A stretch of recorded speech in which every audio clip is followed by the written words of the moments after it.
A serious case of alleged attempted trafficking has come to light in Agartala, where a minor girl was reportedly lured by a young boy under false promises and taken to the railway station with plans to head to Bengaluru. The incident was intercepted just in time by members of the Vishwa Hindu Parishad and Bajrang Dal, who noticed suspicious behavior by the duo at the station. According to sources, the minor boy had convinced the girl, also a minor, to travel with him to Bengaluru. The girl was reportedly unaware of the risks involved and had not informed her parents. Alert activists questioned the pair, and upon learning the girl was underage, immediately handed them over to Government Railway Police. The case was then transferred to the Agartala East Women Police Station. The girl's parents, supported by VHP representatives, have now filed an official complaint against the boy. Speaking to the media, the mother of the girl and VHP officials alleged that the boy used manipulation and inducement to try and take the girl out of the state without any parental consent. Police have begun a detailed investigation and say that the safety and psychological well-being of the minor girl is being prioritized.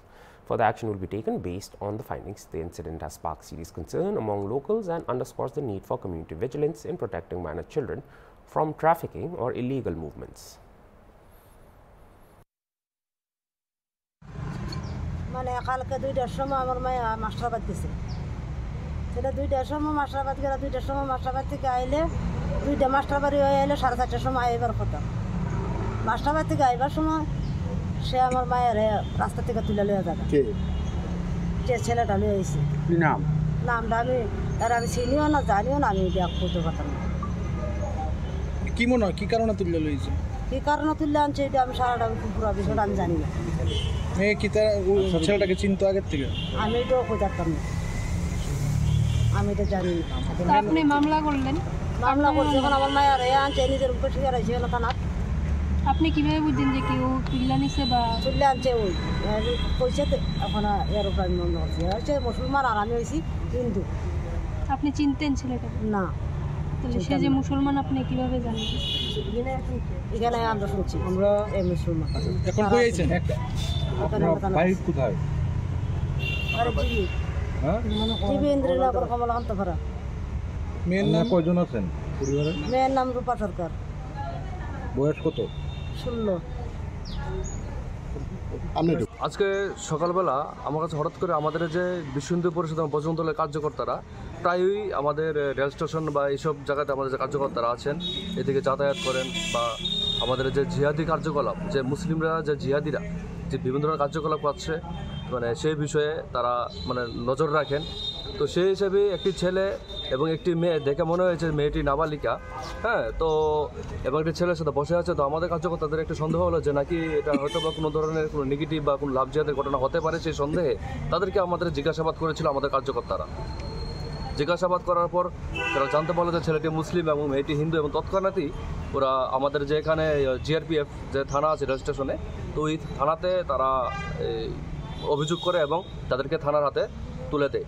সেই সঙ্গে আমি বজরং দলের যেহেতু আমি জেলা দায়িত্বে আছি, আমার সাথে ওরা যোগাযোগ করার পর আমরা বজরং দলের এবং বিশ্ব হিন্দু পরিষদের যে ডুকলি প্রখণ্ডের যে দাদারা আছেন সম্পাদক সভাপতি, ওদের সাথে যোগাযোগ করি এবং আমরা সবাই সম্মিলিতভাবে ওই জায়গাতে এবং যে রেল স্টেশনে ও জিআরপি থানাতে আমরা গিয়ে অবগত হই যে ছেলেটি মুসলিম, ছেলেটির নাম আনসার মিয়া, বাবার নাম স্বপন মিয়া, খুব সম্ভবত ওদের বাড়ি হচ্ছে জিবি বা এসব সাইডে ওদের বাড়ি, মানে ওরা যা বলছে সেই হিসাবে। আর মেয়েটার নাম হচ্ছে রূপা সরকার, হ্যাঁ, বাবার নাম কি বলছিলেন সুনীল সরকার, এবং মেয়েটির বয়স 16। মানে যা মেয়েটির মা বা বাবা যা বলেছেন তাদের বক্তব্য যে মেয়েটি নাবালিকা মেয়ে।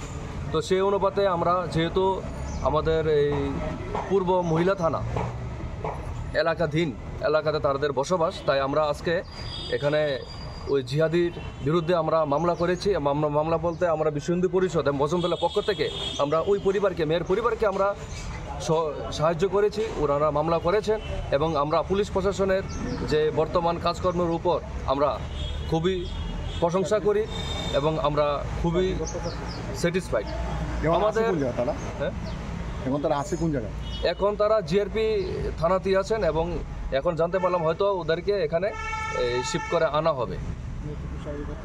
এবং আমরা যে আমাদের কার্যকর্তারা যে বজরং দলের কার্যকর্তারা যে ওই থানাতে রেল স্টেশনে জিআরপি থানার সামনে ছিলেন, তো আমরা জানতে পারি যে কালকে মেয়েটির উপর শারীরিক নির্যাতন এবং ধর্ষণের প্রচেষ্টা সহকারে পাচারের কাজে উদ্দেশ্যে নিয়ে যেতে মানে পাচারের উদ্দেশ্যে নিয়ে যাওয়ার জন্য মানে বদ্ধপরিকর ছিল। এবং ছেলেটি জানলাম যে হয়তো বা বেঙ্গালুর বলছে যে বেঙ্গালুর নিয়ে যাবে, তো আমাদের সন্দেহ বেঙ্গালুর নিয়ে যেতে পারে বা বাংলাদেশে নিয়ে যেতে পারে, কারণ ওরা পাচারের কাজে, জিহাদিরা এই ধরনের কাজে সবসময় আমরা লিপ্ত, আমরা সবাই জানি।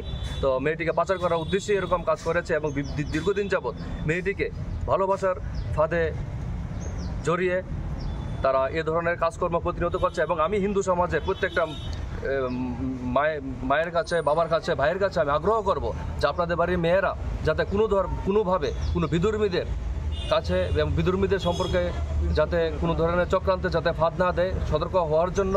এবং আপনাদের নিউজ চ্যানেলের মাধ্যমে আমি এই বার্তাটি হিন্দু সমাজের প্রত্যেকটা ঘরে ঘরে পৌঁছে দিতে চাই। বজরং দল এবং বিশ্ব হিন্দু পরিষদ আমরা এ ধরনের জিহাদি কার্যকলাপের বিরুদ্ধে আমরা বদ্ধপরিকর এবং আমরা হিন্দু সমাজকে আগ্রহ করছি আমাদের এই কাজে আমাদেরকে সহযোগিতা করার জন্য। জয় শ্রীরাম। আপনার নাম?